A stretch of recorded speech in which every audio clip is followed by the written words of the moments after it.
Ya, hewan kan dibagi tiga secara umum. Kalau kita ngaji Ali Imran ayat 14 ya. Sekarang kan masih Al-Baqarah 29 ya. Sabar ya, insyaallah. Nanti kita akan temukan fungsi hewan itu tiga. Satu, untuk dikonsumsi. Memang dicipta buat dikonsumsi.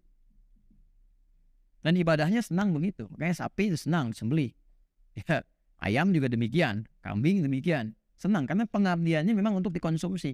Ini senang ketika memang dia dicipta untuk begitu. Untuk pelayanannya kepada manusia itu atas seizin Allah diperintahkannya untuk begitu diciptanya. Sehingga apa? Energi yang dimakan dari sapi itu, ya, daging sapi dimasak, kambing dan sebagainya, ya, itu bisa menjadikan energinya tertanam pada diri kita untuk ibadah.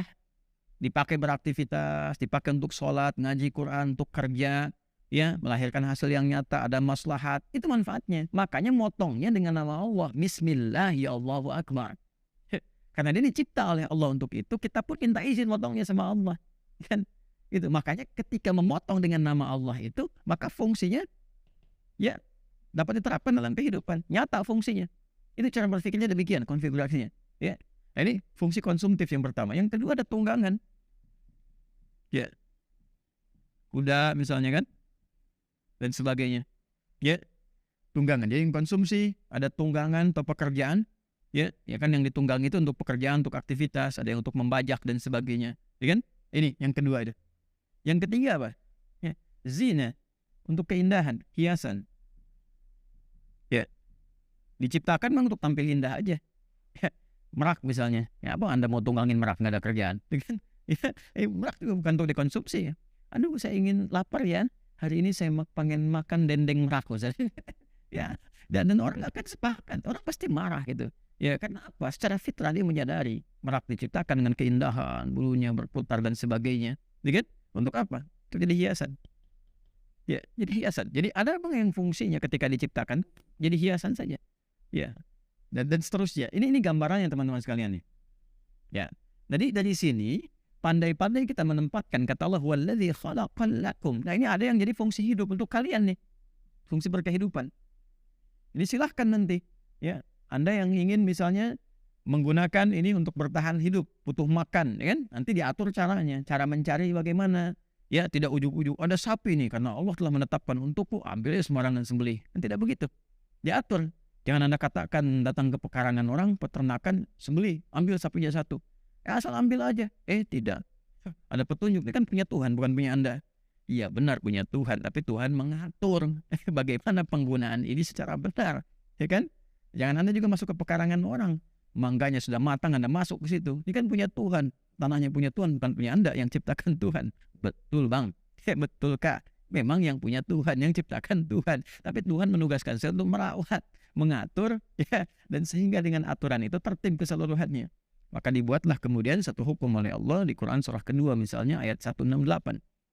Ya ayyuhan nas, wahai semua manusia, kulu mimma fil ardi. Nih, maknya pakai min. Min, ma. Tuh. Disatukan jadi mimma. Mimma. Semua manusia tanpa kecuali kalau kalian lapar, pengen makan, memenuhi kebutuhan hajat kalian dan sebagainya, silahkan. Bekerja, bertebaran, beraktivitas. Ya, di mana? Min, ma, dari sebagian tempat di bumi yang mampu dijangkau. Semua bumi aku ciptakan untukmu, beraktivitas, silahkan. Ya, kamu yang tinggal di Bekasi cari peluang. Gak dapat Bekasi, kota, keluar kabupaten. Gak dapat misalnya, ayo cari lagi ke Depok misalnya, ya, gak nyebrang dikit. Mana lagi ke Karawang, balik lagi gitu kan, terus ke Bandung, Cimahi, ya, Cipas, Cimahi, Mahi itu pas kan Cipas, ya, nggak ada, terus ke Cikaso, nggak ada Cikaso, terbang ke Chicago, ya, balik ke Singapura, ya, mampir ke Singapura, silakan, ya, sebagian yang bisa dijangkau. Untuk apa? Hulu. Tapi caranya bagaimana? Halalan thayyibah. Ada aturannya, ada legalnya. Nggak semua orang bisa berkata pengen ini langsung dilakukan. Tidak. Allah berikan nilai, Allah berikan petunjuk. Manusia merekonstruksikan, mengkonstruksikan semuanya itu dikonfigurasikan dalam hidupnya sesuai dengan yang cocok, yang sesuai dengan tempatnya, biahnya, lingkungannya. Sepakat mereka di situ. Al-Quran bimbing lewat nilainya. Mereka silahkan tetapkan hukumnya bersama-sama ada di situ. Yang disepakati, maka muncul aturan-aturan. Singkatnya, yang di bumi itu lakum untuk hidupmu. Kan? Yang kedua, lam di sini karena diawali dengan fungsi tauhid ini, kan? juga nggak akan lepas dari fungsi ibadah. Ya. Walladzi khalaqa lakum, khalaqa, aku ciptakan dengan sempurna dengan fungsinya. Tapi ingat, kata huwa di sini mengikat nilai-nilai tauhid. Tuh, Allah. Jadi hidup itu bukan untuk, maaf ya, tidur, bangun, makan, tidur lagi. Tidur, bangun, makan, tidur lagi. Bangun, makan, tidur, nggak bangun-bangun. Nggak seperti itu hidup itu. Bukan cuman kayak nyamuk, nyedot, nyedot, nyedot, nyedot, kumpul, mati, ya. Nggak begitu. Ya, maka apa yang harus kita lakukan? Energi yang didapatkan dari konsumsi tadi yang ada di bumi itu yang kita kreasikan. Jadi sumber-sumber energi, maka lam di sini menunjukkan aspek ibadah. Ibadah. Tauhidullah. Itu yang dimaksud Quran surah ke-51 ayat 56.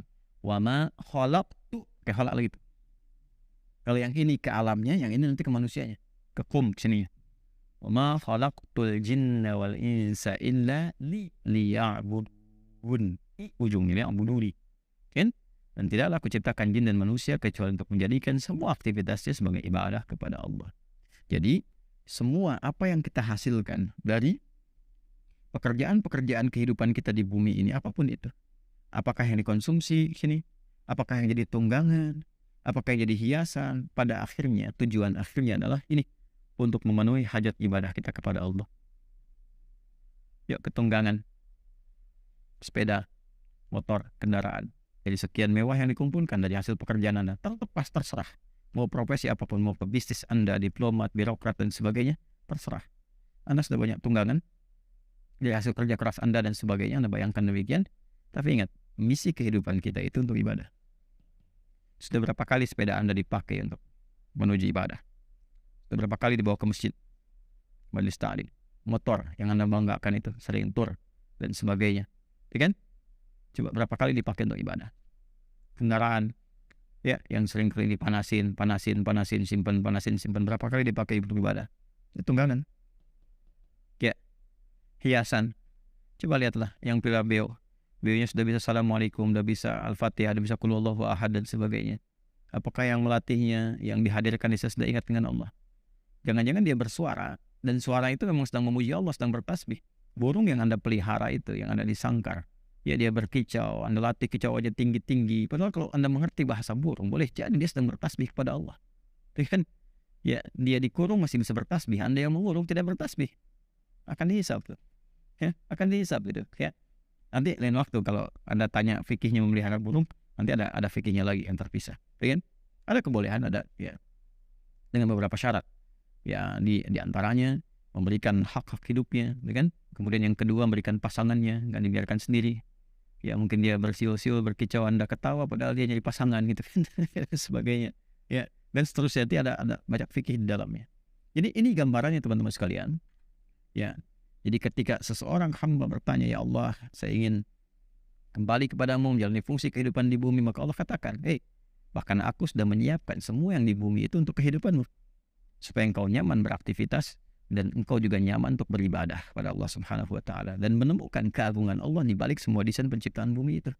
Jadi kalau kita membawa sifat tauhid ini melekat pada jiwa kita, apapun tindakan yang didasari dengan nilai tauhid ini, dampaknya ke hati pasti tenang.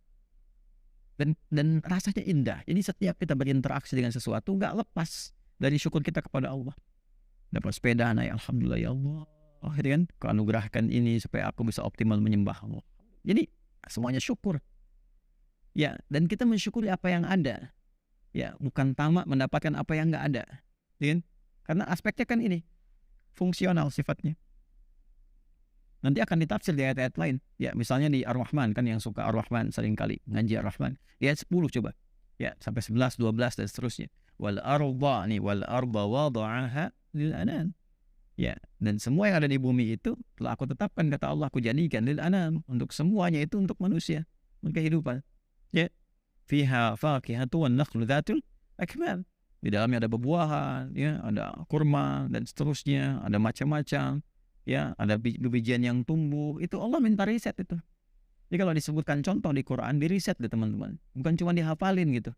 Kenapa sih harus kurma yang disebutkan, nggak durian? Kan? Riset dulu gitu. Coba di riset.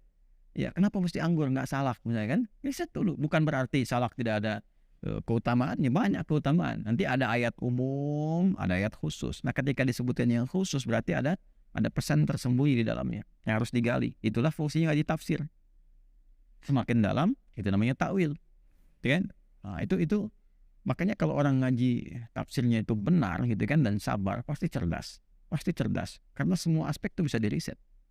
Orang dulu kok ngaji tafsir, Masya Allah bisa menemukan penemuan A, penemuan B, ada yang sampai ke atom, ada yang sampai ke aspek astronomi, ya, kemudian matematika, bahkan ke aerodinamika dan sebagainya. Itulah ya pengembangan dari fungsi-fungsi yang Allah tetapkan kepada diri kita. Itu ya.